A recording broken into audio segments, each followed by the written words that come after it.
system was going to be compromised forever by this company that told the American public that it was not going to do any evil. And I saw that they were making really quick moves, not only in the documents, but also in the internal speeches that the executives were giving to the company, that they were intending to do that. They were intending to sculpt the information landscape so that they could create their own version of what was objectively true. Okay. Yeah, there you go. Yeah, and when you couple that with the mainstream media, which controls 90% of what we see on the internet, on our TVs and our radios, what chance do we have as honest, common sense Americans to get the truth? And how many of us as Americans are not capable of having an open mind and doing our own homework? Millions and millions of us don't do our homework. Millions of us just rely on whatever they're being fed. This morning. Yeah, I don't even like Fox News anymore. Seems a lot more and more omitting a lot of different things or moving left on some things. I bought one of those Reveal Android streaming boxes just mainly so I could watch One America News. OAN is the best news network there is out there. There's stuff on there you're not going to see anywhere, even on Fox News, and I try to share all that with Facebook and Twitter. And I don't remember which one of you said it about Google's motto, "Don't be evil." But like with all left-wing loon and Democrats, they openly, purposefully, willfully, and with malice aforethought aid and abet communists and dictators over freedom-loving America. Yeah, well, here, this is the classic cliche, right? If power corrupts, absolute power corrupts absolutely. Lord Acton said that. Yeah, and Google has all the power. Mm-hmm. And so they can do whatever they want, and they're corrupt. They are corrupt. All right, Joe, great call, man. I appreciate it. All right, take care, my friends. I love you guys. Love you. Bye-bye. Yeah, it's just amazing that in this day and age, we're so blinded. And there are so many people that have power over us. I listen to Fox News, and I don't want to give up on Tucker Carlson, Martha McCallum. I'll even listen to some of Sean Hannity before I go to bed.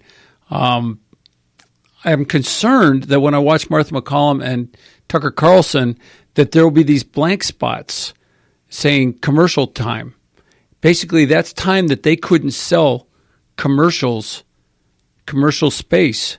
And so they just, instead of repeating somebody else's ad or stretching out some content, throwing in sign up for Fox Nation or something like that, they just leave blank air on there, this little gray thing that says, like, we'll be back momentarily. You haven't seen that, huh? I have not seen that. Yeah, I've seen it a lot, and it bothers me, and it means that, to me, that Tucker Carlson, one of the most popular shows, on television. Are you streaming it, though?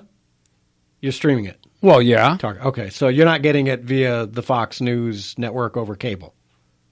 I never saw that when I had cable. I got rid of cable, I think I told you. Oh, you think I'm missing some? No, I don't think I'm missing some local news, like local commercials, because I see what you're saying. There is an issue with streaming. I'm streaming it over YouTube TV, but it's like a local broadcast. It's Fox News. Yeah. But if there was supposed to be a local commercial in there, and maybe there wasn't, maybe that is what's happening. I never saw it until just the last month, though. Oh, okay. Well, if it's new, I can't explain that. But I know now that as I watch Fox 2 here in Detroit News via the internet, it's kind of quirky. It's tough to watch because there is those blanks. Yeah. And I think it's a streaming issue as opposed to anything else. Okay. I don't know.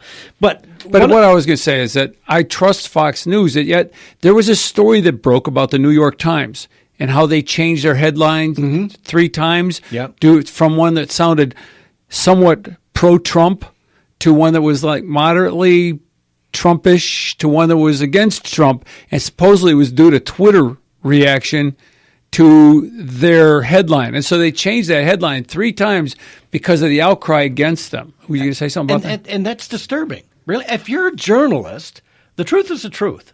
Trump came up, and I think that story was he denounced white supremacy. Yeah. And he denounced Nazism, right? Right. And the New York Times said that's a good thing. Yeah. And for people to say, how are you doing that to saying Trump's a good guy? But that's the fact. Well, he now, has denounced white supremacy exactly. numerous times. Exactly. Even in Charlottesville, he never promoted. He was totally misquoted. I'd like to play that, but we don't have it. Yeah, Totally they are misquoted. pumping that all the time, and it makes me sick to see these people flat out lying that Exactly. he's saying they there are know good better, people and on they're the flat. Nazis. They're even the political candidates we have as the Democrats are flat out lying about it. They are. And before we get to the end of the show, because I think this is important too, the manipulation by the mainstream media with, let's take this recession story, right? The yield curve, blah, which shows that sometimes you end up with a recession 15 months down the road, which is election time. Now they're all pushing recession's going to come, because I swear to God, it was only a month and a half ago on one of the news, I think it was CNN, somebody said, maybe it was Tubin, I don't know, it was somebody on CNN said, the only way you're going to beat Trump is if there is a recession. Maher. What's his name? Bill Maher? Bill Maher. Bill Maher is saying, I hope for a recession. I hope for a recession. He says, because it's the only way we're going to defeat Trump if there's a recession. So they didn't and his audience applauded. Yeah. They tried to get him on Russian collusion, complete lie, failed. Tried to get him now as a white supremacist and a Nazi and a racist, it's failing. Oh, let's go after, well, the last thing, let's get him out. If we can get him into a recession, let's do this. So is the mainstream media, along with Bill Maher and everybody else, trying to push us into a recession? It's collusion. It is collusion. That is collusion. Yes. Yeah, absolutely, because it's outrageous. The economy is good. All the factors are good. Is it? I never see that on the major news. You never do. Right? Yeah. People don't forget. I don't watch the major news. That's why I never see it. Yeah, the best employment for blacks, Hispanics, and women in decades. And there is little inflation at this point. There should be parades in Detroit, you know? There should be. Trump parades. And for people to say we've got a recession looming, that's nonsense. When I look at the auto industry, because I'm in the auto industry, they're doing some cutbacks. The auto industry has been screwed time and time again because they haven't been proactive. This time they're being proactive. They know they're fat, and so they're getting rid of people. That, and they're also replacing people with HB1 visas, bringing a lot of people from India and overseas to take jobs because they're working $20,000, $30,000, $40,000 less than America. And that gets my goat every time, because I think that system is being abused. You know what? If you're finding ourselves short of people qualified, and I don't think we are, but that's what they'll claim, then doggone it, get your butt into the college, bring some people in, and train them. You know what I mean? Take them out of college. They don't need to finish that degree. Train them the way you want them. Yep. The heck with the degree. Speaking of collusion, is the Fed helping? You know? Good point, because that's in the back of my head, too. Yeah. That's why Trump's always complaining. For years and years, you kept it at zero under Obama, and now that Trump's in, you're jacking it up. And they only finally gave him. That's why his complaining. Okay, end of the hour. Boy, that went quick. We need more time. Let's just sit here and take Rick's time. He won't notice. All right, until next week, go to thedailydrift.com and currentonline.com, COURANT online.com. See you next week. Bye.